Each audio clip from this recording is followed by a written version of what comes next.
রাজার বাগানের কোণে টুনটুনির বাসা ছিল। রাজার সিন্ধুকের টাকা রোদে শুকোতে দিয়েছিল। সন্ধ্যার সময় তার লোক তার একটি টাকা ঘরে তুলতে ভুলে গেল।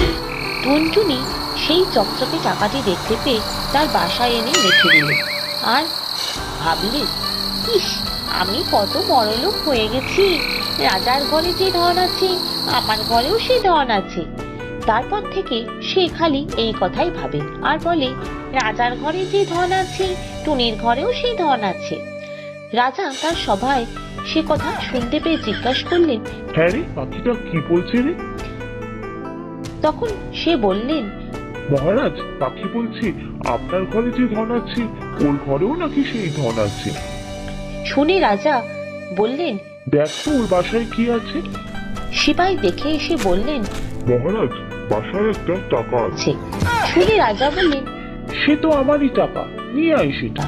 তখনই লোক গিয়ে টুনটুনির বাসা থেকে টাকাটি নিয়ে এলো। সে বেচারা আর কি করে, সে মনের দুঃখে বলতে লাগলো, রাজা বড় ধনে কাতর, টুনির ধন নিলে বাড়ির ভিতর।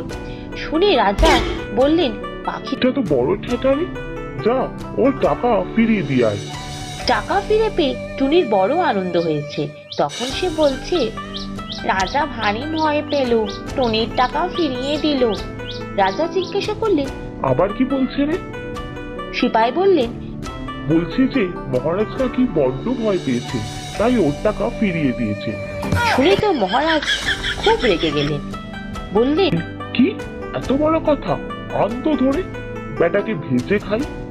যেই বলা অমনি লোক গিয়ে টুনটুনি বেচারাকে ধরে আনলো। রাজা তাকে মুঠোয় করে নিয়ে বাড়ির ভিতর গিয়ে রানীকে দিয়ে বললেন, এই পাখিটাকে ভেজে আজ আমাকে খেতে দেবে। তখন রানী সেই পাখিটাকে নিয়ে দেখছে আর ভাবছে, কি সুন্দর পাখি। কিন্তু তখনই টুনটুনি ফসকে গিয়ে উড়ে পালালো। এমন সময় একটি টিয়া পাখি উড়ে যাচ্ছিল। রানী সেটাকে খপ করে ধরে ফেলল।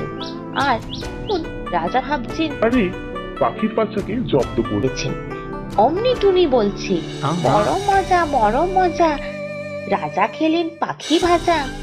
শুনে তো রাজামশাই চমকে গেলেন। তিনি রেগে গিয়ে বললেন, রানীর নাক কেটে ফেল। অমনি জল্লাদ গিয়ে রানীর নাক কেটে ফেলল।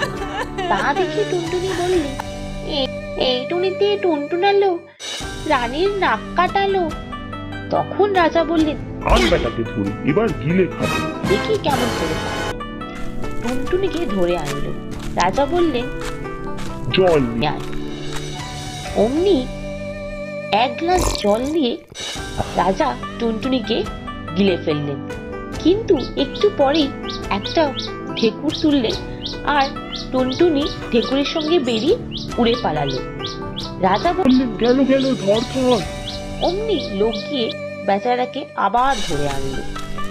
তারপর রাজা জল দিয়ে খেয়ে মুখে দু হাত চেপে ধরে রাখলেন যাতে টুনটুনি বেরোতে না পারে।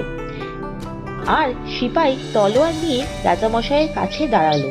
টুনটুনি বেরোলেই তাকে দু টুকরো করে ফেলবে, যা ওয়াক করে টুনটুনিকে মুখ থেকে বের করে দিলেন। তখন সিপাই থতমত খেয়ে তলোয়ার দিয়ে সেই টুনটুনিকে মারতে যাবে। অমনি সেই তলোয়ার টুনটুনির গায়ে না পড়ে রাজামশাই নাকে পড়ল। রাজা টুনটুনি তা দেখে বলতে লাগলো, নাক কাটা রাজা রে, দেখ তো কেমন সাজা রে। বলেই সে সেই দেশ ছেড়ে অন্য দেশে চলে গেল।